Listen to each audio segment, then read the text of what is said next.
안녕하십니까? 자, 해설 들어갈까요? 시간이 부족할 것 같아요. 자, 5회 문제 1번 들었습니다. 자, 문제 1번은 조세총론에 관련된 문제죠. 조세총론에서 납세무의 성립과 확정에서 확정을 물어봤죠. 자, 일단 조세총론에서는 납세무의 성립, 확정, 소멸이 가장 출제 가능성이 높다라고 말씀드렸고요.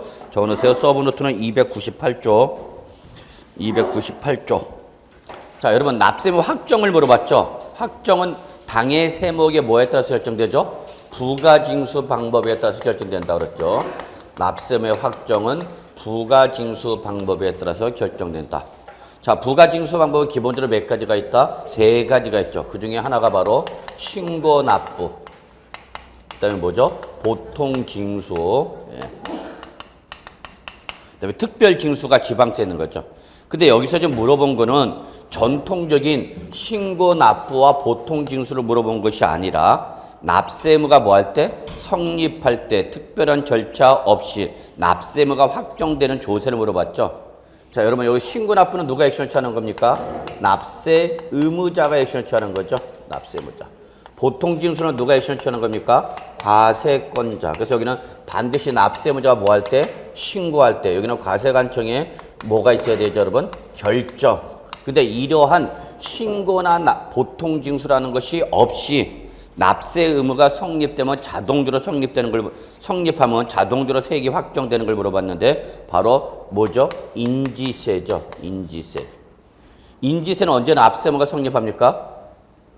과세 문서를 작성하는 때 납세 의무가 성립하고 그 납세 의무가 성립하는과 동시에 세액이 어떻게 된다? 확정되죠. 그래서 여러분이 특히 인지세, 부동산 매매 계약서가 바로 공인중개사 업무와 관련된 과세문서죠. 그 다음에 또 하나가 바로 뭐냐면 국세 쪽에서 원천징수하는 소득세. 원천징수하는 소득세가 바로 역시 납세 의무가 성립하면 자동적으로 세액이 확정되는 거죠.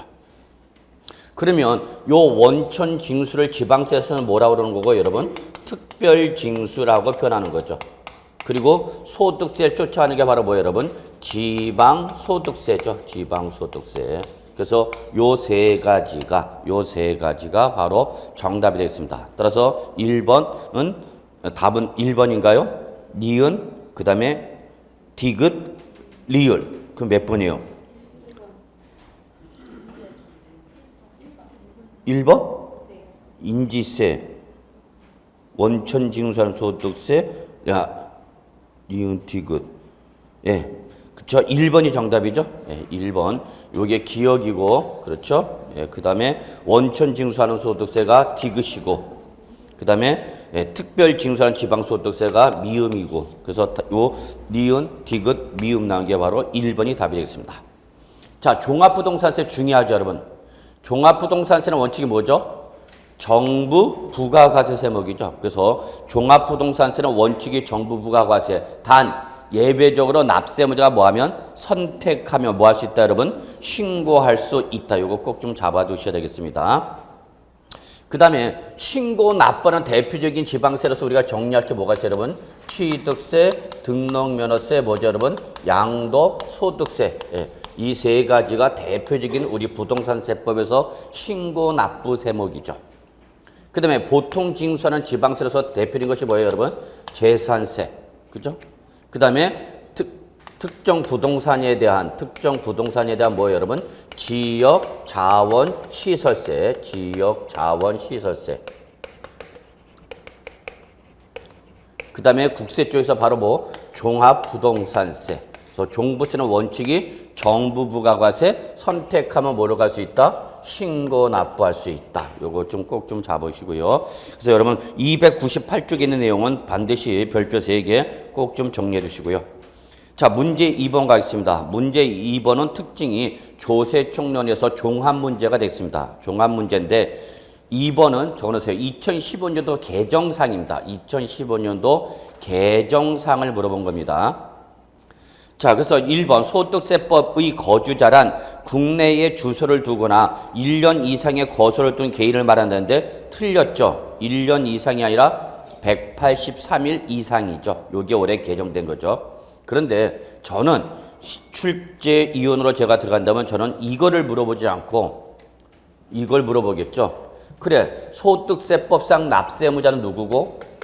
소득세법상 납세의무자는 누구야? 항상 여러분 개인, 그죠? 소득세는 항상 개인한테 부과되는 거죠. 이때 소득세법에 따르면 개인은 크게 뭐와 거주자와 뭐로 구분하는 거죠, 여러분? 비거주자로 구분하는 거죠. 그래서 요거는 지금 우리 1번은 요 정의 국내의 주소나 또는 183일 이상의 거소를 둔 자를 말한다. 그리고 거주자가 아닌 자가 뭐예요, 여러분? 비거주자죠. 그러면 여러분이 이걸 꼭 기억하고 계셔야 되는 거죠. 왜 거주자와 비거주자로 구분했다? 납세 의무의 범위가 같다, 다르다? 다르다. 그래서 어디서 발생한 것은 국내에서 발생한 소득은 거주자, 비거주자 구분 이시 없이 다 납세 의무가 있는 거예요. 왜? 우리나라 안에서 발생한 거니까. 그러니까 다 무조건 과세하는 거죠.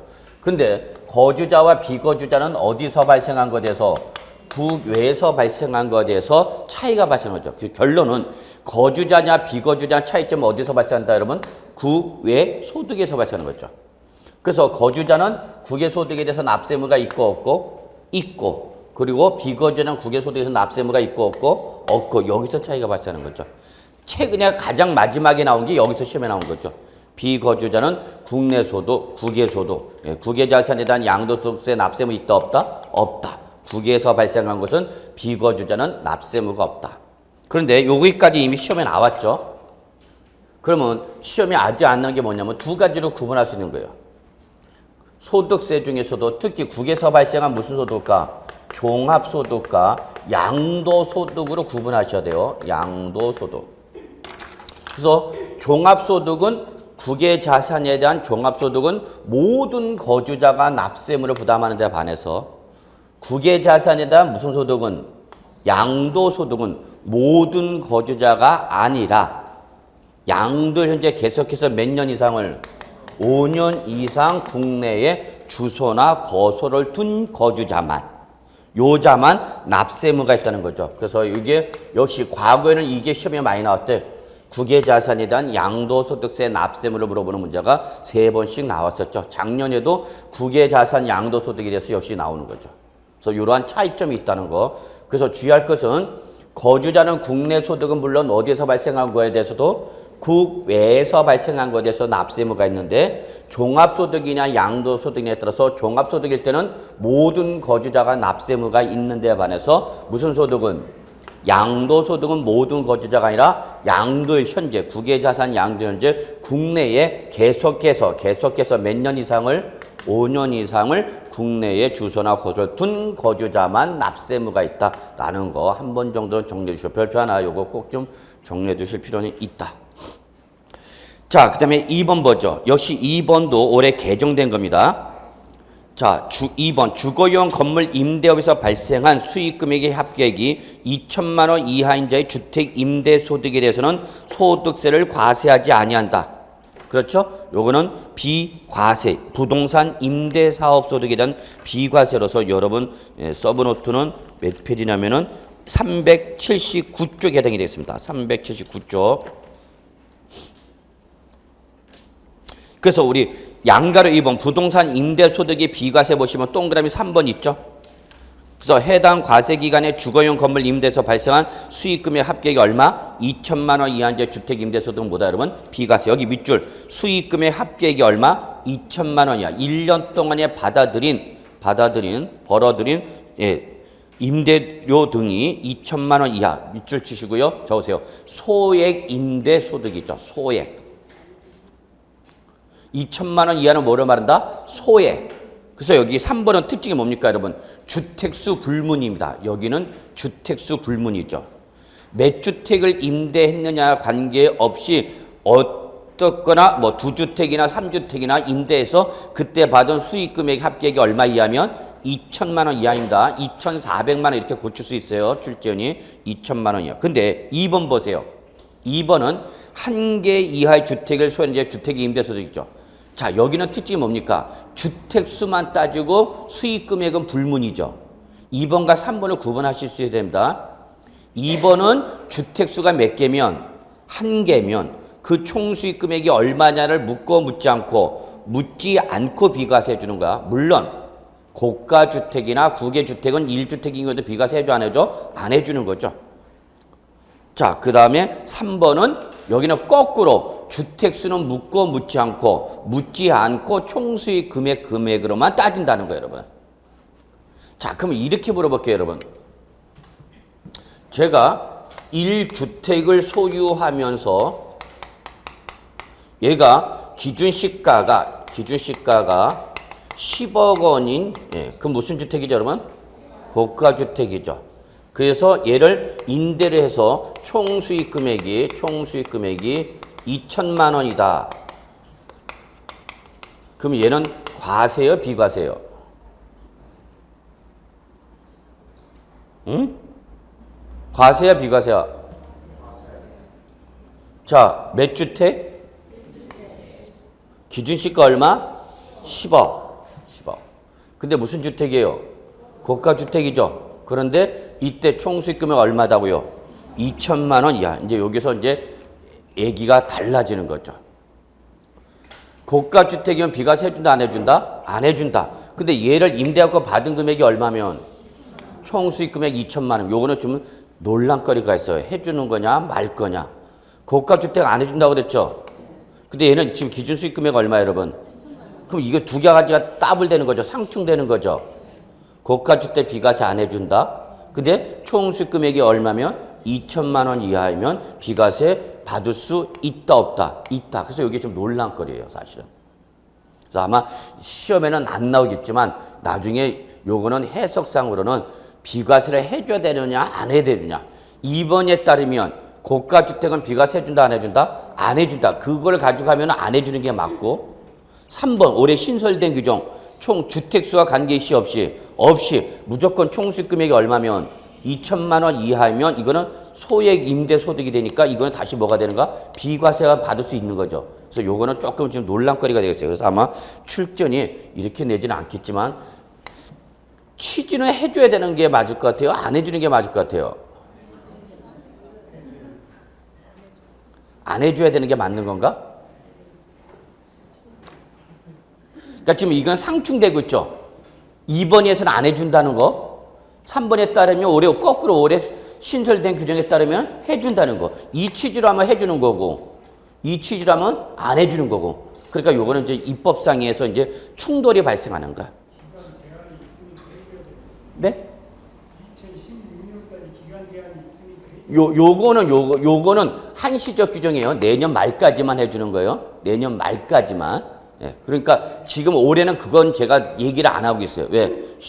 올해는 비과세가 되는 걸 무조건 가는 거니까. 그래서 요거는 한시적 규정인데, 참고만 하시 바랍니다. 그래서 일단은 기준시가가 얼마면 10억 원 이하이면 1주택 이하라도 비과세 안 해주겠다. 그러나 총수익 금액의 2천만 원 이하일 때는 소액의 임대소득으로서 비과세 된다. 이게 충돌되고 있다는 얘기죠. 그래서 요거에 대해서는 뭐 해석이 나와야 되지 않을까 봅니다. 그냥 참고만 하시고요. 자, 그래서 2번 거기 보시면은 요거는 한시적 규정이야. 자, 그 다음에 3번. 양도소득세에서 관련 법률에 따라 토지 이용상 불합리한 지상 경계를 시정하기 위한 토지 분할 등을 통한 토지의 교환으로서 분할된 토지의 전체 면적이 밑줄 분할된 토지의 전체 면적이 분할 전 토지 전체 면적의 20%를 초과하지 않는 토지 교환일 때 이때는 양도를 본다, 안 본다? 안 본다. 올해 신설된 규정이죠, 여러분. 여기서 결국은 포인트는 이겁니다. 토지 이용상 불합리한 지상 경계의 시정 목적이 딱 제한돼 있어요. 그리고 출전에 가장 쉽게 장난칠 수 있는 건 뭡니까, 여러분? 20%. 요거 출전에 충분히 장난칠 수 있죠. 요거를 몇 프로로? 50% 이렇게 말장난칠 수 있는 부분이니까 확인해 두시고요. 자, 4번. 양도소득세에서 관련 법률에 따라 공익사업을 위하여 수용되는 경우로서 소유권에 관한 소송으로 보상금이 어떻게 됐을 때는 공탁됐을 때 이때는 소유권 관련 소송 판결 확정일이죠. 밑줄 판결 확정일. 자, 이거를 출전에 고칠 수 있다고 그랬죠, 여러분? 뭘로? 공탁일로 바꿀 수 있다고 그랬습니다, 여러분. 주의하시고요. 5번 양도소득세의 양도차익 계산 시 부가가치세법 제10조 6항 2 예, 6항의 밑줄 폐 없이 잔존재화 요게 포인트입니다. 폐 없이 잔존재화 규정에서 납부하거나 납부할 부가가치세는 실질 취득가액에 자 포함하도록 올해 개정됐죠. 자 원칙 부가가치세 적으세요. 무슨 세죠 여러분? 간접세죠. 간접세. 간접세이기 때문에 원칙 필요 경비를 잡는다 못 잡는다 못 잡아요. 취득세에서도 취득 가계 범위에서 어떻게 됐죠 여러분? 제외됐죠. 또 역시 양도했을 때도 부가가치세는 간접세이기 때문에 필요 경비로 공제받을 수 있다 없다? 없다. 다만 폐업할 때 이 사업자가 뭐 할 때? 폐업할 때 물건이 안 팔리고 남아있는 재고도 어떻게 하든지 판 걸로 보아서 과세라는 것이 바로 폐업 시 잔존재화입니다. 왜냐면 이런 거 있죠. 폐업했다 해서 물건을 상품을 버리는 게 아니죠. 그걸 어떻게 하든지 어떻게 합니까? 처분하죠. 눈물의 2월 재고죠. 재고 사업 망했어요. 폭삭 망해서 뭐 세일해버리잖아. 어떻게 하든지. 그러니까 어쨌거나 팔 거 아니냐. 그래서 부가가치세법상 10%를 과세해버립니다. 얘는 이미 매입세액을 공제받은 거기 때문에 매입세 공제받은 걸 토해내기 위해서 10% 부가가치세를 과세해요. 그거는 인정해주겠다 그 얘기입니다. 참고하시고요. 자, 그 다음에 문제 3번. 자, 취득세 비과세 대상으로 거리가 먼 것은 돼 있죠. 별표 하나. 그래서 요거는 여러분 서브노트. 요건 지읍시다. 괜히 또 여러분들 헷갈리니까. 이렇게는 겹쳐서 안 물어보겠지. 자, 요거는 취득세 비과세가 여러분 서브노트에는 311쪽이 되겠습니다. 311쪽 적으시고요. 자, 거리가 먼 거 물어봤죠? 1번 국가나 지방자치단체 가로 열고 자, 요거는 작년에 개정된 겁니다. 그런데 시험에는 아직 안 나왔네요. 국가나 지방자치단체라 하더라도 다른 법률에서 국가나 지방자치단체로 밑줄 의제되는 법인은 비과세 대상에서 어떻게 한다? 제외한다. 그래서 이거는 공공기관이다 어떤 특수한 법에 의해서 국가나 지방자치단체로 의제되는 법인은 얘는 비과세 대상이 국가나 지방자치단체로 포함한다 제외한다 그 얘기고요. 그 다음에 지방자치단체 조합 여기까지가 과세권자죠. 또한 주한국제기구가 자기를 위하여 취득하면 뭐죠 여러분? 비과세 맞죠? 근데 여기 우리 하나 빠진 게 있죠. 뭐가 빠져 있죠 여러분? 외국 정부가 빠져 있죠. 외국 정부가. 외국 정부를 왜 뺐냐면 외국 정부는 우리 항상 무슨 주의 여러분? 상호주의. 그것 때문에 뺀 겁니다. 상호주의 때문에. 그래서 항상 외국 정부가 나오면 뭘 확인해야 된다 여러분? 상호주의를 확인해야 된다는 거 꼭 체킹해 두시고요. 외국 정부는 상호주의를 확인해야 된다. 2번 관련 법률에 따른 동원 대상 지역 내의 토지의 수용 사용에 관한 자 밑줄 이거죠. 환매권 행사로 인한 부동산 취득. 그럼 환매권 행사가 이루어졌다는 것은 자발적 아니 사실상 취득이에요, 형식상 취득이에요? 형식상 취득이죠. 환매권을 행사했다는 것은 매도자한테 갔다가 매수자한테 갔다가 다시 매도자로 돌아온 거죠. 갖다 되돌아온가? 그러니까 사실상의 취득이 아니라 뭐예요, 여러분? 형식상 취득이죠. 근데 중요한 건 제가 이거랬죠. 징발재산 정리에 관한 특별조치법 등 관련 법률에 의한 환매권 행사는 자발적 강제죠. 강제죠. 그러니까 이때는 뭐다? 비과세단 얘기죠. 그런데 이게 당사자 간의 매매 계약에 의한 환매 등기가 병행되는 부동산의 매매일 때는 이때는 사적 간의 계약에 의한 거죠. 지들이 원해서 한가? 이럴 때는 비과세를 적용하고 안 하고? 안 하죠. 과세하죠. 과세가 되니까 적용되는데 이게 무슨 취득이니까? 형식적 취득이니까 무슨 세율 적용하는가 여러분? 특례세율을 적용해야 되겠죠. 특례세율. 특례세율이니까 특례세는 몇 가지가 있어? 두 가지. 표준세례여서 중과기준세를 빼서 과세하는 거와 중과기준세를 2% 과세하는 거 두 가지가 있는데 얘는 무슨 취득이니까? 형식적 취득이니까 표준세율에서 몇 프로 뺀 거야? 2%를 뺀 거죠. 자, 내년도 개정상에 지방세 개정상에 이걸 아예 못을 박아놔 버렸어요. 중과기준세율은 취득세에서 말하는 중과기준세율은 2%를 말한다. 이렇게 못을 박도록 명문화하도록 용어에서 정리가 됐어요. 그래서 여러분 2%도 중요하지만 무슨 세율로 기억하라? 중과 기준세율 2%를 말한다. 그래서 결론은 환매 등기가 병행되는 부동산의 매매할 때는 비과세를 해주고요, 안 해주고요? 안 해주고 과세하되 형식적 취득이니까 특례세율 표준세에서 몇 프로 뺀 거? 2%. 그럼 이때 표준세는 몇 프로가 되는 거예요, 여러분? 매매니까 몇 프로가 되는가? 표준세율이 4%. 여기서 몇 프로 빼라? 2% 빼라. 그래서 몇 프로 과세하라? 2% 과세하라. 그래서 요거는 종전 뭐를 말한다 그랬어요, 여러분? 종전 등록세 세율을 말합니다. 그랬죠? 자, 여기까지 좀 봐주셔야 되겠네요. 자, 그 다음에 3번. 신탁법상 신탁 등기가 병리되는 신탁재산. 전형적인 형식적 취득이죠. 그래서 위탁자부터 수탁자, 수탁자부터 위탁자, 수탁자로부터 신수탁자가 그냥 왔다 갔다 하는 뭐다, 여러분? 비과세. 그런데 이렇게 신탁법상 신탁이라 하더라도 주택법상 주택조합이나 또는 뭐 주택재건축조합이 조합원 간의 신탁이라든지 또는 이러한 주택조합이나 주택재건축조합이 취득하는 뭐 비조합원용 토지 같은 경우는 비과세 대상에서 어떻게 한다? 제외한다.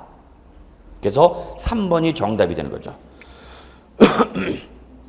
이게 역시 311쪽에 나와 있는 거죠, 여러분. 311쪽. 거기 311쪽에 보시면 동그라미 2번에 개정안 있죠? 있죠? 야, 자, 다시 한번 말씀드리지만 가끔가다 질문하는 분이 계세요. 올해 지방세 개정됐다, 안 됐다? 안 됐다 그랬어요. 시험 공고일 현재 7월 24일자로 개정돼서. 그래서 여러분 우리 시험 볼 때는 거기 개정안을 다 뭐하래서 지방세 개정안을 다 지우라 그랬죠?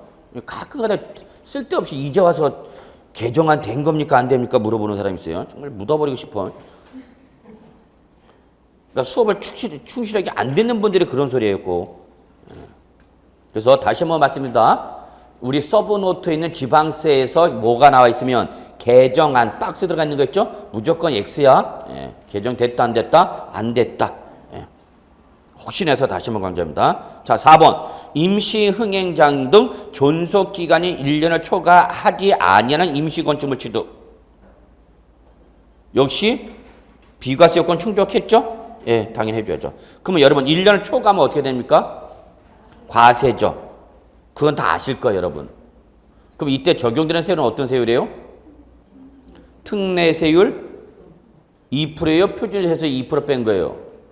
2%예요, 2%. 예, 그래서 여러분 그것도 시험에 나올 수 있는 규정이죠. 예, 그래서 잠깐 어디 보시냐면은 서브노트 321조, 321조.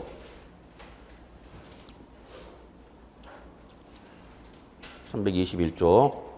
자, 왼쪽에 보시면 양가로 8번 특례세율 중과기준세율 2% 적용 있죠? 그 중에서 다음 페이지 321쪽에 동그라미 7번에서 321조 거기 기타 중에서 예, 그 밖에서 우리가 꼭 잡을 게 니은과 디귿이랬죠? 니은과 디귿. 그래서 니은 예, 무덤과 이에 접속된 부서 시설물의 부지로 사용되는 토지에서 지적공부사 지목이 묘지인 토지 또 존속기간이 뭐하면 1년을 초과할 때 이 임시 건축물에 대한 것은 특례세율 몇 프로다? 2%가 제한다. 요거까지 꼭 봐두셔야 돼요. 그래서 중과기준세율 2%는 여러분 중과기준세율 2% 적용하는 것은 무슨 취득이 있다고 그랬죠, 여러분? 간주 취득. 예, 간주 취득이 대표인데 그 간주 취득 외에 여러분이 꼭 시험 대비로 알아둘 게 바로 니은과 디귿이다. 그걸 얘기한 겁니다. 자, 마무리하죠. 5번. 주택법에 따른 공동주택으로서 개수리나 취득 당시 주택시가 편액이 9억 원 이하인 주택과 관련된 개수로서 건축법상 대수선을 뭐한 거 여러분? 제외한 취득은 뭐다? 비과세죠. 여기에 작년에 예, 바뀐 거죠. 재작년이죠. 예, 재작년에. 면제 대상에서 비과세 대상으로 바뀌었죠. 주의할 거는 개수리나 취득 당시 시가 편액이 얼마 이하예요, 여러분? 9억 원 이하입니다. 고급 주택일 땐 시가 편액이 얼마죠? 고급 주택일 땐 시가 편액이 얼마죠? 6억 원 초과죠. 예, 그래서 그거와 헷갈리지 마십시오라는 의미에서 말씀드린 겁니다. 자, 문제 4번. 다음 중 취득세의 세율에 관한 설명을 드린 것은 별표 3개. 세율은 뭐 언제든지 시험에 나오는 부분이죠. 자, 그래서 요거는 뭐 서브노트 여러분, 예, 316쪽부터 봐주시면 될 것 같아요. 316쪽부터. 1번. 주택을 매매로 취득하는 경우, 그죠? 주택의 유상거래죠. 이때는 오로지 뭐만 갖고 따진다? 취득 당시의 가액만 가지고 따져서 6억 이하는 몇 프로? 1%. 6억 초과 9억 이하는 2%. 9억 초과는 3%. 근데 여기는 얼마로 제시가 됐으니까? 5억 원이니까 이때는 1000분의 11% 맞죠? 2번. 취득 당시 시가편액이 5억 원으로서 한 구의 건축물에 엘리베이터가 설치된 단독주택을 취득한 경우의 취득세 세율은 표준세율의 밑줄 2%의 100분의 400, 즉 중과 기준세율의 100분의 400이니까 몇 프로예요 여러분? 2%의 100분의 400이니까 이건 몇 프로 말하는가? 8%죠. 8%를 표준세율에 더한 세율을 적용한다. 아, 이거 무슨 재산 여러분? 사치성 재산, 고급 주택을 얘기하는 거죠. 자, 317쪽 봐주세요. 제가 여러분한테 징그럽게 강조하는 거. 317쪽 맨 밑에 단독주택일 때 고급주택 요건, 특히 뭘 봐라? 엘리베이터와 에스컬레이터를 반드시 구분하라고 했죠. 317쪽 맨 밑에. 그래서 엘리베이터가 설치된 단독주택일 때는 조건이 하나 더 붙는다. 시가편액이 얼마 초과? 6억 원 초과다. 그러나 뭐는? 에스컬레이터는 시가편액의 불문이죠. 예, 요거 꼭 좀 체크해야 됩니다. 자꾸 올해는 이쪽이 삘이 와요. 그러니까 시험에 임박하면 저도 이렇게 자꾸 이렇게 촉이 오는 데가 있어요. 그래서 마지막이 중요한데 여러분들은 마지막에 다 빠져나가. 아이 참네. 마지막에 시험에 임박해서 촉이 온다고 여러 가지 정황 상황을 살펴봐서 그래서 그걸 강조하는데 다 어디 갔는지 알 수가 없어. 여기저기 짱 박혀 있어.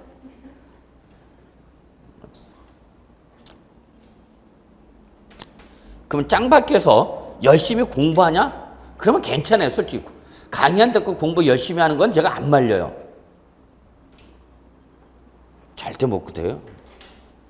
나 이 시간에 내 공부한다 해놓고 오후 2시에 나온다? 죄송합니다. 흉 좀 봤어. 이씨, 짜증 나갖고. 그리고 나중에 이제 질질 짜고 말이야. 2번 틀렸죠? 왜 틀렸어요? 시가편액이 얼마? 6억 초과 조건 충족했어? 못했어? 못했죠? 예, 그래서 틀렸죠.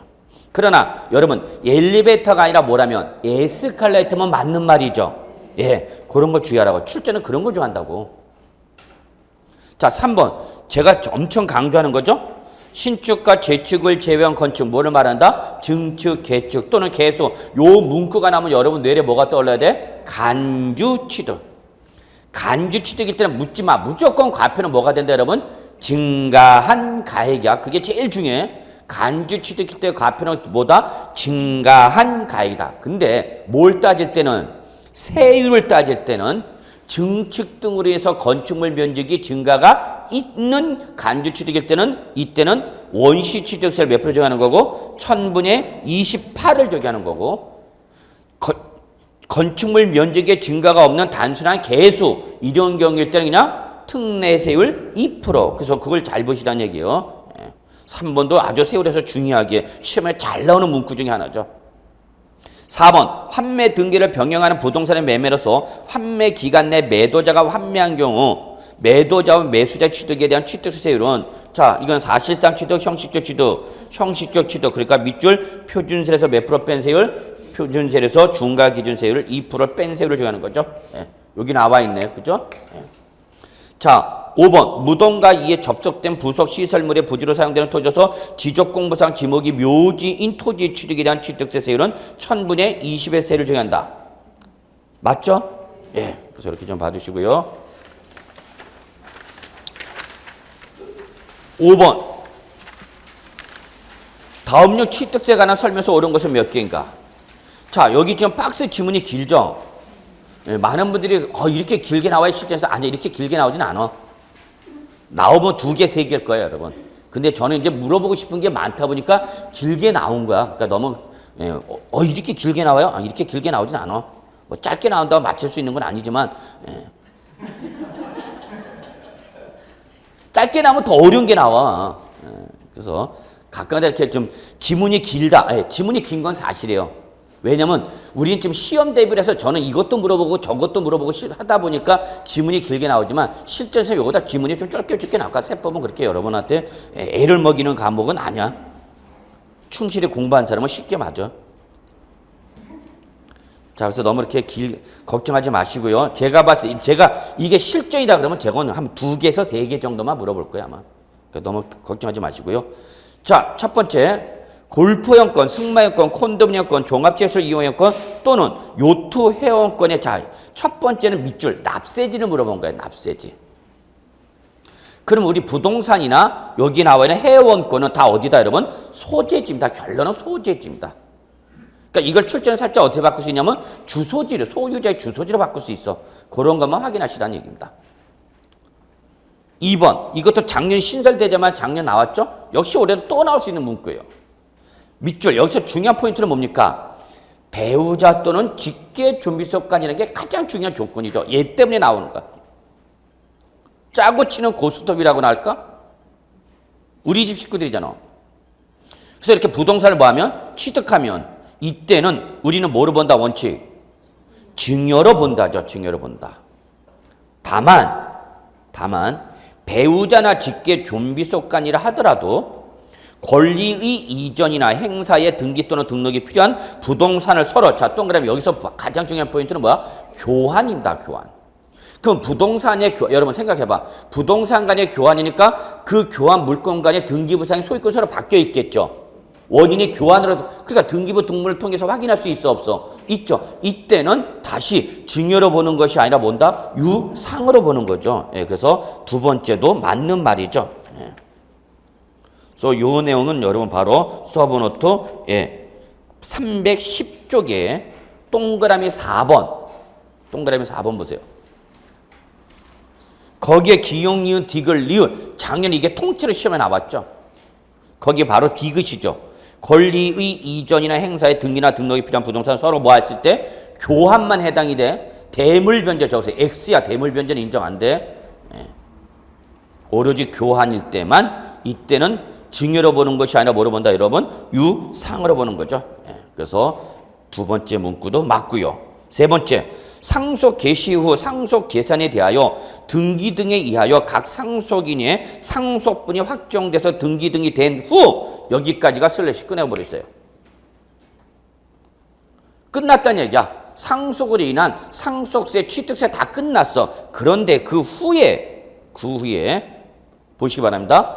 그 상속 재산에 대하여 공동 상속인이 협의하여, 자, 밑줄 재분할했답니다. 다시 재분할했대.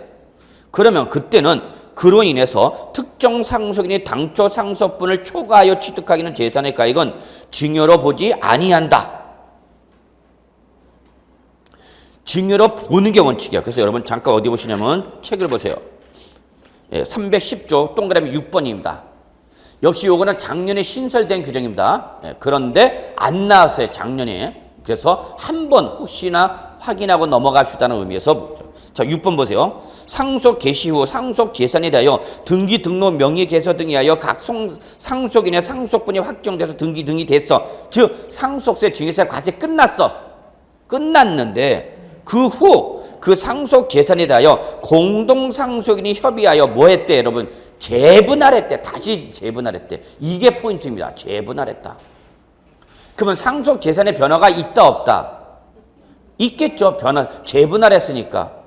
그럼으로 인해서 재분할한 결과 특정 상속인의 당초 상속분을 어떡하여?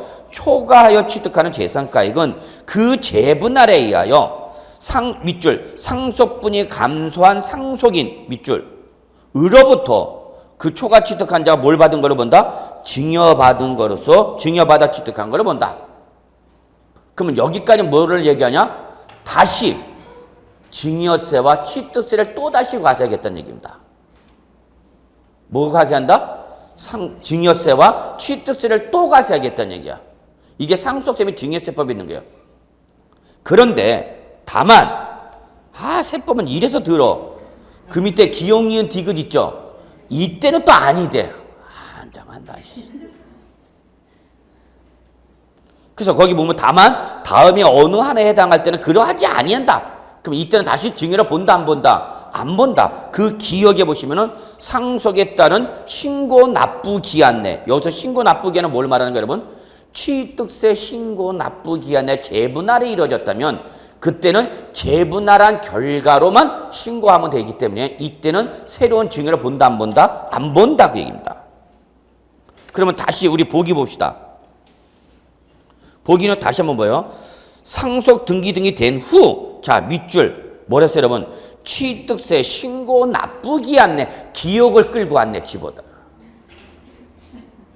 그럼 결론 취득세 신고 나쁘기 않네에 재분할하여 지분일 변동이 있게 되면 이때는 결론 증여로 본다 안 본다? 안 본다. 왜 안 본다?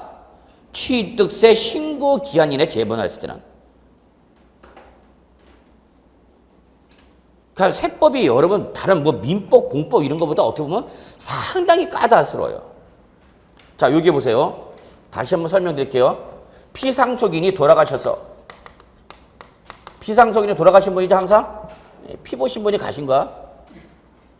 자 그런데 뭐 소박하게 여러분 얼마 정도 상속받고 싶어? 얘기해봐. 내가 해줄 테니까. 이번 추석 때 내가 전화 걸어줄게. 응? 20억? 더 써. 아이씨. 자, 그래. 오늘 여기 오신 분들을 위해서 자, 100억 해드리겠습니다. 자, 100억 원을 두고 돌아가셨어. 그래서 두고 돌아가셔서 요거를 상속을 받는 거죠. 갑과 을과 병이 상속받죠. 이거 한번 설명드렸죠? 그래서 갑이 몇 프로 받았냐? 50%. 을이 30%. 병이 얼마 받았어? 20% 이렇게 협의 분할했어. 또는 뭐 유언해서 분할했어. 상속 분할한 거죠. 근데 갑이 누구냐 보니까 피상속인의 처야. 요게 피상속인의 아들이고 요게 딸이야. 그래서 여기 대해서 이 100억 원에 대해서 뭐가 부과되고 여러분? 상속세가 부과되는 거죠. 이걸 누가 내야 되는가? 상속받은 갑을병이 자기가 상속받은 비율만큼 내면 되겠죠. 100억 원에 뭘 계산하고? 상속세 계산하고 이 중에서 50%는 누가 내면 돼? 갑. 20%, 30%는 누가? 을. 그리고 병은 몇 프로? 20%. 그리고 각자의 취득한 문과에 대해서 뭐가 부과되는 거예요, 여러분? 취득세 부과됐죠. 그래서 결론. 그럼 각각에 이렇게 얘기해요. 아니, 그러면 교수님. 상속을 받으면 상속세도 내고 취득세도 낸단 말이에요? 그렇다고. 이해하셨죠? 그래서 끝났어. 끝나고 집에 갔는데 뭐라냐면 병이 집에 가갖고 아이 그냥 이렇게 엄마가 50% 오빠가 10% 갖기로 하고 난 그냥 20%만 갖기로 했어. 그랬더니 이 병의 배우자인 누가? 이서방이 이런 병 야, 이때는 이제 장모도 아니야? 네 엄마는 몇 프로 받고? 50% 받고 네 오빠는 너는 이런 병 하고 이제 막 구박하는 거죠. 원래는 자기도 만족했어. 뭐 오빠가 받고 또 그러는 거. 그래서 이서방이 막 구박하는 거죠. 그러니까 질질 짜고 이제 어디가 다시 친정 가겠죠. 엄마 가니까 글쎄 자꾸 이서방이 상속 조금 받았다고 구박 준대. 그러니까 또 마음이 안타깝죠. 그래 알았다. 그러면 내가 너한테 10% 도로 줄게. 오빠도 그래 알았다. 어차피 10% 줄게. 이 오빠 착한 오빠야? 아니죠. 어차피 어머니 돌아가시면 다시 자기가 받을 거니까. 실제 이렇게 해줘요 안 해요? 이렇게 합니다. 항상 상속이 계시게 될 때는 내 배우자 몫으로 남겨놔야 돼. 그래야 내가 가도 자식들이 모시지. 그리고 모신 대가로 이거 니네가 받으라. 그 얘기 요즘 다 그래요 여러분. 안 그러면은 다 얘들한테 주고 그 다음부터는 누구세요? 뉴스에도 텔레비도 많이 나오잖아. 이해하시죠 여러분? 그래서 몇 프로? 10%씩 감수시켜서 누구한테 줬어요 여러분? 누구한테 줬다고? 병한테 20% 줬다고. 이해하십니까? 어떤 상황인지? 그러면 요거를 또 하나의 뭐로 보겠다는 얘기 여러분? 증여로 보겠다는 얘기입니다. 증여로. 그래서 누구한테? 지분이 감소된 자로부터 지분이 증가된 누구한테? 병한테. 뭐 한 걸로 봐서? 증여로 봐서 뭘 때리겠다는 얘기 여러분? 증여세 때리겠다는 얘기야. 그럼 여기에 대해서 다시 또 뭘 때리겠다는 얘기 여러분? 취득세 때리겠다 그 얘기 여러분. 이해하시나요? 이거요. 그런데 요 재분할이 당초 요 상속에 대한 취득세 신고 기한 내에 이루어진 거라면 결론은 여기 몇 프로 받았어? 40%, 여기 몇 프로? 20%, 여기 40%된 거죠? 그럼 취득세 신고할 때는 이걸로 신고하면 되겠죠? 신고 기한 이내 재분할했을 때는. 그러면 이때는 새로운 증여는 본다, 안 본다? 안 본다, 그 얘기입니다. 이해되시겠어요? 예, 그래서 이게 바로 310쪽에 동그라미 6번이 작년에 신설됐는데 요 놈만 안 났어. 4번, 5번, 6번이 작년 2014년도 개정상인데 4번과 5번은 그대로 나와. 근데 6번이 안 났어요. 근데 나오기 힘든 게 조금 문제 만들기가 껄쩍지근합니다. 그리고 여러분 니은 디귿 보세요. 니은 디귿은 외울 필요 없이 다 뭐야 여러분? 소송이나 법률에 한 거죠. 니은과 디귿은 다 외우지 마세요. 특징이 뭐야 여러분? 소송, 법원의 판결이죠. 또는 디귿, 민법에 따른 거죠. 예, 그럴 때는 새로운 증여로 본다 안 본다? 안 본다. 그러니까 기억만 보시면 되는 거죠. 이 재분할이 취득세 신고 기한이나 재분할 때는 증여로 새로운 증여로 본다 안 본다? 안 본다 그 얘기입니다. 자, 그렇게만 좀 봐주시고요. 자, 그 다음에 5번 유상거래를 원으로 취득 당시 가액이 얼마? 6억 원 이하의 주택을 취득할 때는 1000분의 10의 세로 정한다. 맞습니까? 맞죠? 유상거래를 취득하는 주택의 6억 원 이하일 때는 몇 프로예요 여러분? 1%. 그래서 네, 답은 네 가지가 다 맞네요. 네 개 다 맞죠? 그래서 답은 몇 번? 5번이죠. 4번 찍은 분들 계실지 몰라. 4개니까 4번 찍는 사람이 있다. 자, 눈치를 못 채는 사람들 계십니다. 문제 6번. 다음 중 부동산 등기에 대한 등록면에서 설명을 옳은 것은 몇 개인가? 자, 밑줄. 등록 현재 납세를 가능한 자, 밑줄 어디죠? 도 또는 구. 이게 제일 중요한 포인트죠. 등록면에서 누가 부과한다? 도지사 또는 구청장이 부과한다는 얘기죠. 맞죠? 자, 그 다음에 취득세 과세 표준을 사실상 취득 가격을 하는 경우에는 등록 당시에 자산 재평가 하나 더 적읍시다. 뭐 있죠, 여러분? 감가상각 하나 더 적으세요. 자산 재평가나 감가상각 등 사유로 가격이 어떻게 했다? 달라졌다. 그때는 사실상 취득 가액을 과표한다. 맞아서 틀려서 틀렸죠. 자산 재평가나 감가상각 등 사유로 가액이 달라지면 이때는 사실상 취득 가격이 아니라 뭐야 여러분? 변경된 가액이죠. 예, 그래서 틀렸네요. 자, 세 번째. 지상권 또는 가등기일 때, 이거 꼭 기억해 두셔야죠. 지상렬이가 가등기라면 무슨 가액이다, 여러분? 부동산 가액을 과표를 하죠. 세율은 1000분의 2, 맞죠? 자, 네 번째. 법정 신고 기한까지 등록면에서 신고하지 아니한 자, 밑줄. 신고하지 아니한 자, 누구야? 무신고자야? 는, 밑줄. 지방자치단체 등의 과세표준과 세액을 결정해 통지하기 전, 밑줄 여기까지. 다른 말로 뭐예요, 여러분? 납세 고지 전, 즉 보통 징수 전까지는 뭐 할 수 있다? 기한 후 신고와 엔드 반드시 뭐까지 해야 돼요, 여러분? 납부까지 해야 되는 겁니다. 맞는 말이죠. 다만 기한 후 신고와 납부를 할 때에 법정 신고 기한 후 또 몇 개월 이내에 1개월 이내에 기한 후 신고 납부를 해준다면 그때는 무신고 가산세 몇 프로를 무신고 가산세 몇 프로죠? 20%의 몇 프로를 경감해 주죠? 50% 경감해 주죠? 거기까지 꼭 보셔야 됩니다. 예, 그래서 여기는 옳은 걸 뭘 받는다요? 예, 옳은 건 몇 개? 3개. 그래서 답은 몇 번? 4번이야. 예. 자, 문제 7번. 다음은 재산세 납세 문제에 관한 설명이다. 옳은 것은 별표 3개. 뭐 징그럽게 강조하고 있습니다. 나오면 기다렸다는 것이 맞아야죠. 진짜 나왔네? 아씨. 그러면 안 돼요. 자, 문제 7번도 실제 기출 지문을 위주로 해서 살짝씩 바꾼 겁니다. 절대 기출 문제 그대로 안 냅니다. 자, 1번. 갑이 을에게 재산을 매도한 후. 그러면 갑이 매도자고 을이 매수자죠? 그렇죠? 항상 여러분 갑을 병정 나오면 빨리 이 자들의 법률상 지위를 빨리 파악한다는 해야 되는가? 갑을이 나왔으니까 갑이 누구고 매도자고 을이 뭐야? 매수자죠.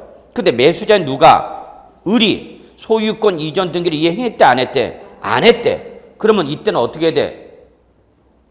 매수자가 등기를 안 하면 어떻게 해야 돼 여러분? 공부상 소유자가 언제까지?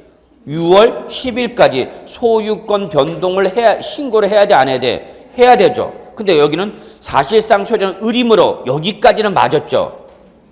여기까지는 맞은가? 등기 여부에 관계없이 을이 취득했으니까 사실상 소유자는 누가 여러분? 을. 그런데 문제는 뭐가 안 된가? 등기가 안 됐죠. 그럼 그때 공부상 소유자 누가? 갑이 언제까지? 6월 10일까지 소유권 변동 신고해야 되는 거죠? 근데 여기는 여부에 관계 없이 재산세 납세는 을이다라고 했으니까 맞아서 틀려서 틀렸죠. 자, 우리 다 알죠, 여러분? 매매로 소유권이 이전됐죠? 근데 6월 1일 현재 매수자가 뭐를 안 하고 있는가? 등기를 안 하고 있는 거죠. 등기를 했으면 당연히 납세 문제는 누가 되는 거고? 매수자죠. 매매로 인해서 소유권이 변동됐는데 6월 1일 현재 여기가 등기가 됐대, 안 됐대? 안 됐대. 그럼 등기가 됐으면 누구란 얘기야? 매수자. 근데 등기가 안 됐대. 그러면 이때 공부상 소유자, 갑으로부터 을이라고 그랬으니까 공부상 소유자 누가? 갑이 언제까지? 6월 10일까지. 야! 등기부상에 4명으로 됐지만 이거 4개 아니라 매매로 누구한테 넘어갔다고? 을한테 넘어갔다고 소유권 변동 신고를 어떻게 하라는 얘기야? 하라 그 얘기죠. 그래서 6월 10일까지 소유권 변동 신고를 하면 비록 뭐는 안 됐지만 등기는 안 됐지만 뭐에 의해서? 신고에 의하여 누구한테 넘어갔다는 걸? 을한테 넘어갔다는 걸 과세관청이 알아 몰라? 알게 됐잖아. 신고했잖아. 어제도 용감한 우리 가축병원 의사 선생님께서 신고하는 바람에 흉측한 놈 잡았죠? 연락 안 왔어? 신고했잖아. 근데 뭐 하면? 신고를 안 하면 이때 누가 되는가? 공부상 소유자 갑이 되는 거죠. 그러니까 결론은 뭐에 따라 달라지는 거야 지금?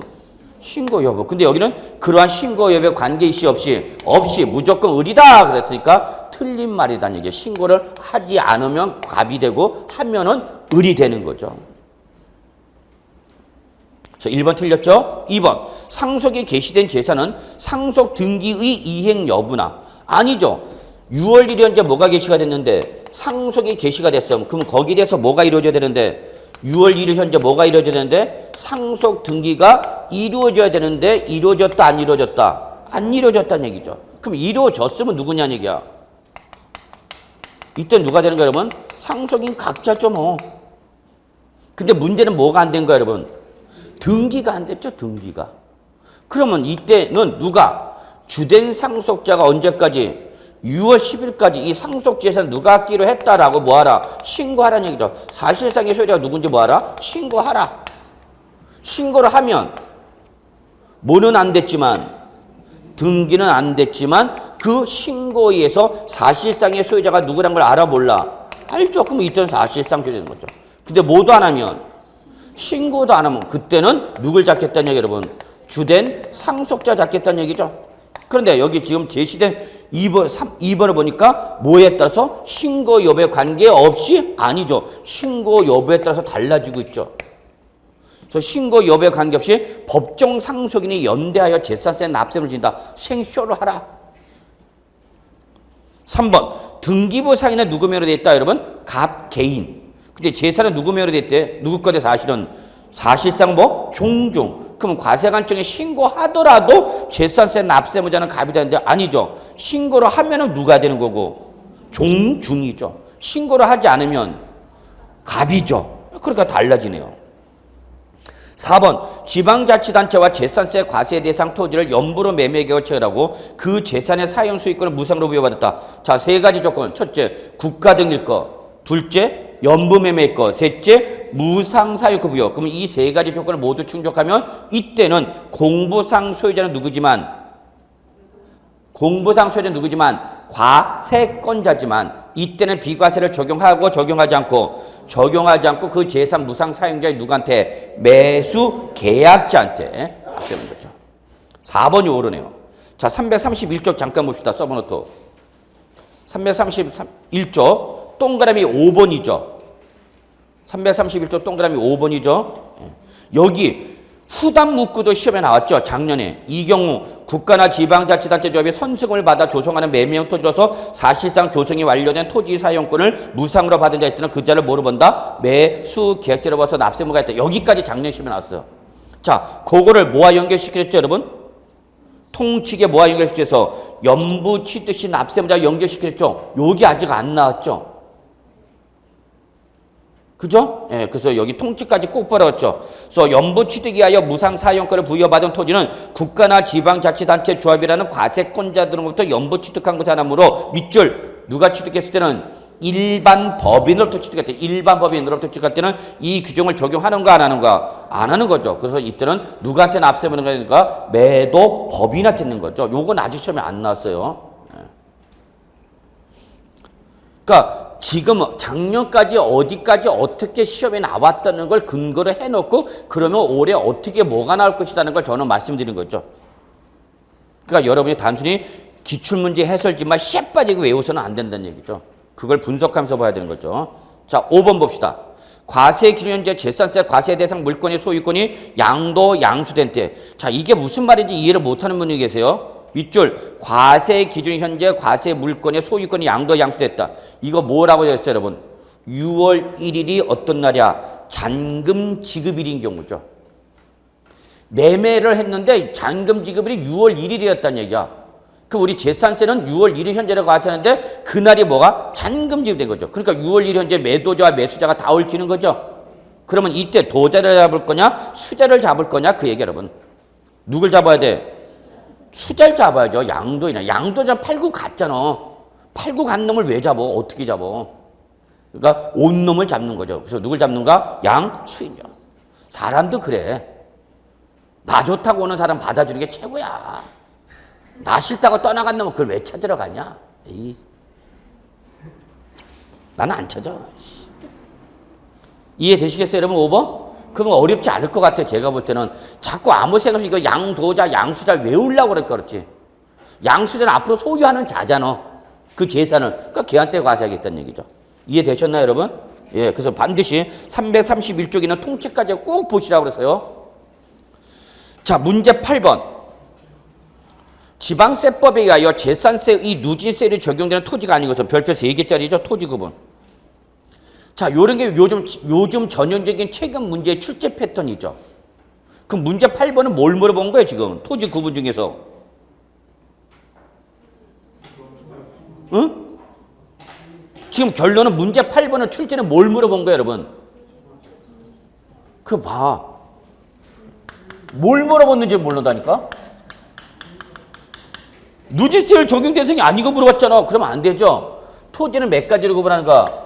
3가지. 분리와 별도와 뭐야 여러분? 총합. 근데 1년 내내 외쳐되는 거. 제가 재산세에서 누진세로 과세가 되는 건 몇 가지가 있다? 3가지가 있다. 그게 바로 뭐야 여러분? 주, 종, 별. 예. 아 그거 들었대. 그래서 어쩌냐고. 이러면 환장하는 거야. 그러면 얘들은 재산세에서 무슨 세로 과세한 애들이다고요, 여러분? 누진세. 그래서 여러분은 어느 별에서 오신 천사님이다고요? 주정별에서 오신 천사님들이다. 1년 내내 외쳐대잖아. 집에 가면 여러분이 아저씨들 업고 다니잖아. 천사님, 천사님 그러면서. 공인 왜요? 안 업고 다니세요? 이씨, 공인중개사까지 지금 따주고 있는데 안 업고 다닌단 말이야? 이씨. 쑥스러워서? 아이, 또 쑥스러우시기는. 아, 그래요? 예. 자, 그래서 다시 한번 강조합니다, 여러분. 주정별! 그럼 뭐가 떠올라야 돼? 재산세에서 누진세로 과세한 애들이죠, 여러분? 그럼 하나 더. 이 재산세에서 누진세로 과세는 뭐? 주정별은 나중에 일정한 금액을 초과하는 고액의 재산 소재가 되면 다시 한번 뭐가 부과되는 거예요, 여러분? 종합부동산 여기까지 연결시켜야 된다 그랬죠? 근데 지금 문제는 뭐라고 써요, 여러분 거기? 누진세율이 적용되는 토지가 아닌 거. 아, 뭐 물어본 거예요, 여러분? 분리과세 대상 토지를 물어본 거죠. 분리과세 대상 토지는 누진세율이 아니라 뭐예요, 여러분? 차등 비례세율로 과세했죠. 자, 우린 이거 다 외우고 있죠, 여러분? 갑시다. 시작. 공장에 다니던 여인가 사랑한 007은 농목임에 4%짜리는 거로. 그렇죠. 기억나시죠? 그래서 제가 2교시 때 시험 때 연병장에서 외쳐댑니다. 공장에 다니던 여인가 사랑한 007은 농목임에 4%짜리 꼬로. 그러면 여러분 떠올라야 돼? 시험 보다 말고 아 바바리맨인가 보다 하고 쳐다보면 안 돼. 제가 지금 얘기하고 싶은 건 이거 여러분. 예전 문제는 다음 중 분리 과세 대상 토지인 거 이렇게 딱 집어서 물어봤단 말이야. 근데 요즘 문제는 딱 집어서 물어보지 않고 어떻게 돌려서 물어봐. 돌려서. 그래서 어렵다는 얘기야. 근데 사실 내가 아는가 모르는가? 예, 모르는 거죠. 예, 그래서 이리 무나 저리 물어보나 모르는 건 똑같지만 그래도 요즘은 이렇게 돌려서 물어보는 스타일이 많다는 얘기야. 결론은 문제 8번은 뭘 물어본가 여러분? 분리 과세 대상 토지 잡아내는 거죠. 자, 그러면 여러분 봐. 실전에서 이렇게 돼. 실전에서 다른 과목도 분명히 이런 문제, 뭘 물어봤는지 정확히 캐치를 못할 때는 무조건 포기하는 것이 아니라 보기 지문을 보세요. 1번부터 5번까지 한번 쭉 보다 보면 그래도 여러분이 공부한 내용에 보다 보면 뭔가 치는 놈이 나와. 그 놈을 물어보는 거야. 근데 문제는 그 치는 놈을 잡을 줄 알아야 되는데 자 봅시다 우리 한번.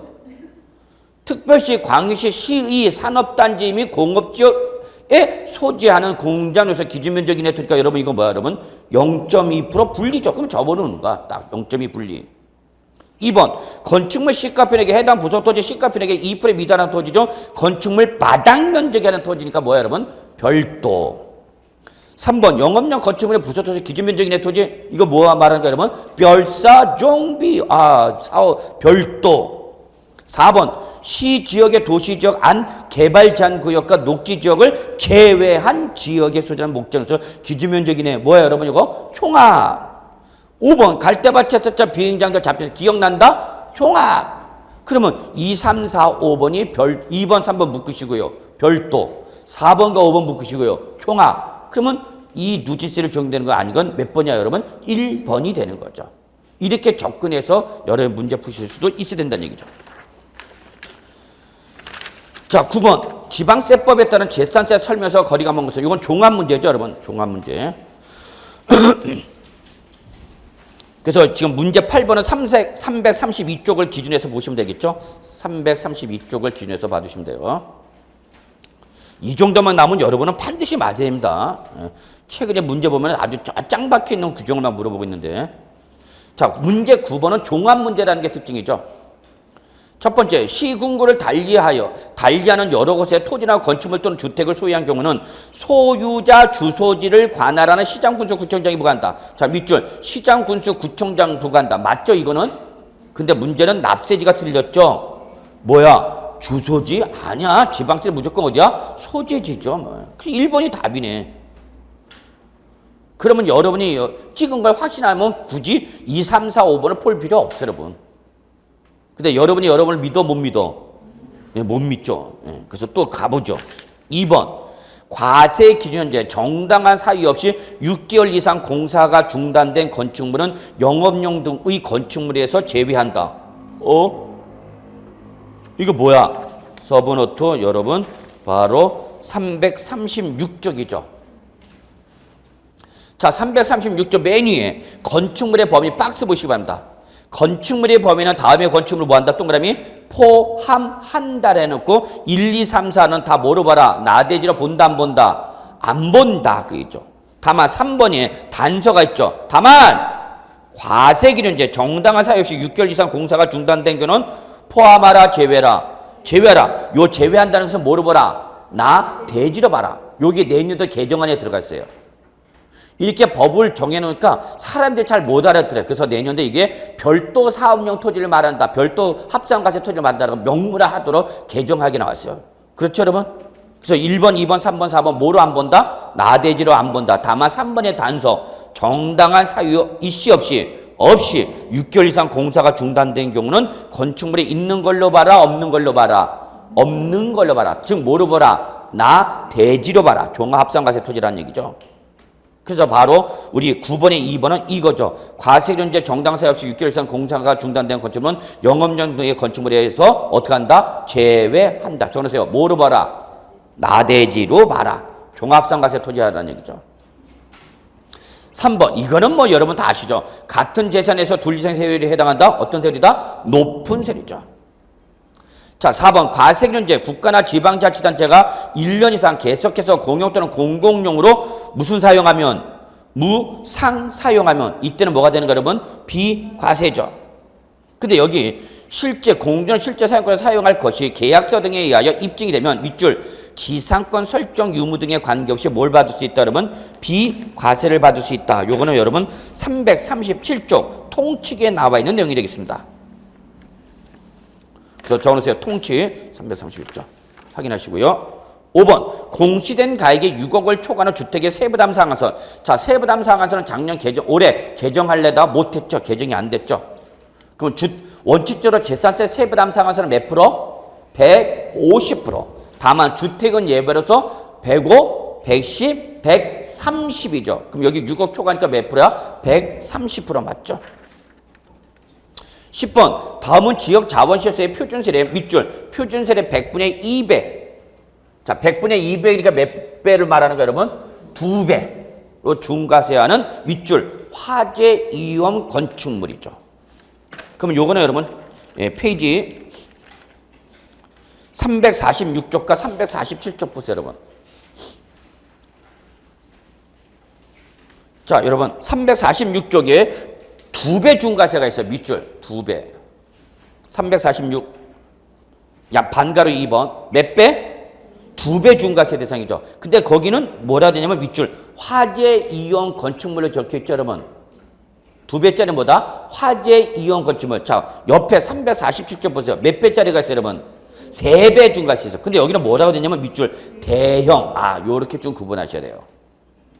그러니까 대형은 큰 걸 말하는 거야. 최소 11층 이상을 말하는 거야. 그런데 여러분, 거기 각 1번을 보세요. 자, 2배 중과세 1번 보세요. 2배 중과세 1번. 주거용이 아닌 몇 층 이상?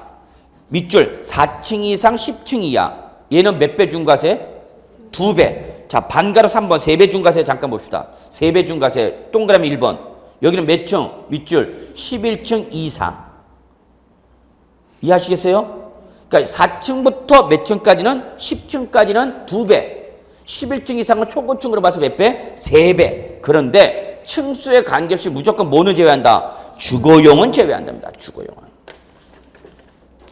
그러면 문제 10번 보시 바랍니다.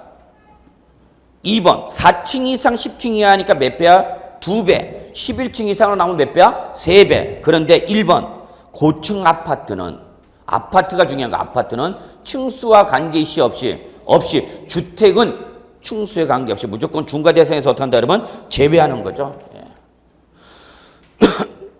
자, 11번 다음 중 1세대 1주택자의 2015년도 주택분 종합부동산세의 연령별 세액 공제액과 보유기간별 세액 공제액으로 오른 것은 이렇게 봤죠. 종부세에서 그나마 계산 문제로 출제 가능한 스타일이죠. 적으시기 바랍니다. 서브노트는 몇 페이지냐면 356쪽 적으시고요. 356쪽. 자, 같이 보죠. 종합부동산세니까 종합부동산세는 과세표에다 뭘 곱해서 세율을 곱해서 뭐가 나오는 거죠, 여러분? 종합부동산세액이 나오는 거죠. 그럼 이 종합부동산세에서 뭐를 빼야 되는 거예요, 여러분? 이중과세액을 빼야 되는 거죠.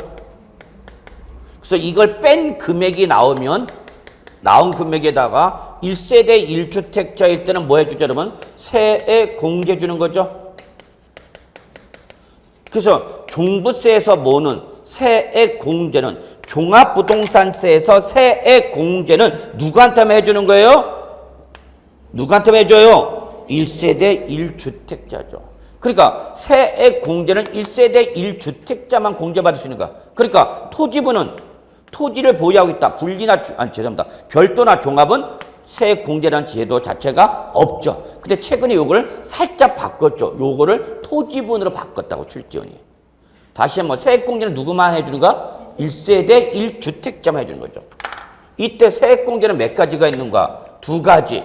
그죠? 뭐와? 연령별 세액 공제와 보유 기간에 따른 세액 공제죠. 이게 그림이 이제 머릿속에 떠올라야 되는 거예요, 여러분이. 이게 떠오르면 아무것도 아닌 거고,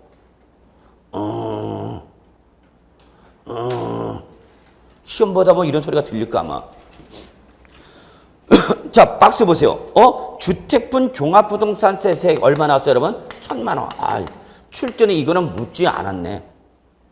그냥 여기부터 출발하라는 얘기지. 자, 이제 여기서 뭘 빼야 돼? 이중과세를 빼야 되는 거죠. 근데 주택 공시가격 합계에 대한 재산세는 얼마고?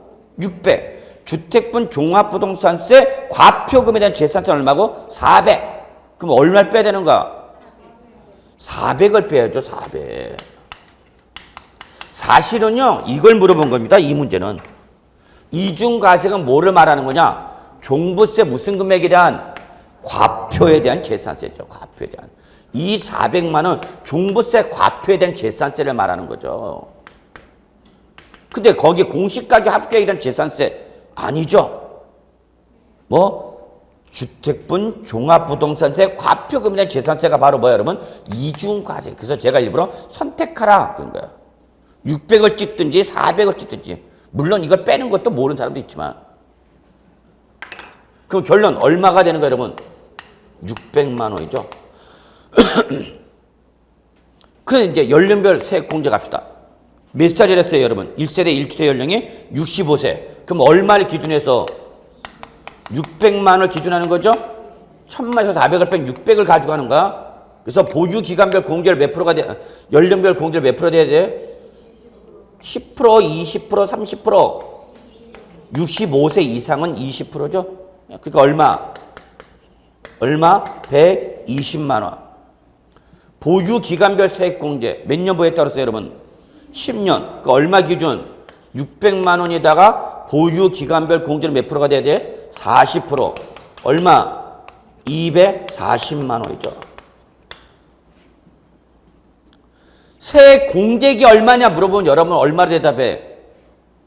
세액 공제 금액이 얼마냐 이렇게 물어보면 얼마를 대답해야 돼? 중복 공제 가능합니까? 예, 360만 원 고르셔야 되겠죠. 토탈로 물어보면 360을 골라야 되는 거고. 근데 여기는 이걸 뭐 따로 물어봤죠. 따로. 그래서 답은 몇 번? 2번인가요? 예, 120, 240. 자, 12번. 예, 여기부터 좀 쉬었다 갈까요? 예, 조금 쉬었다 하죠.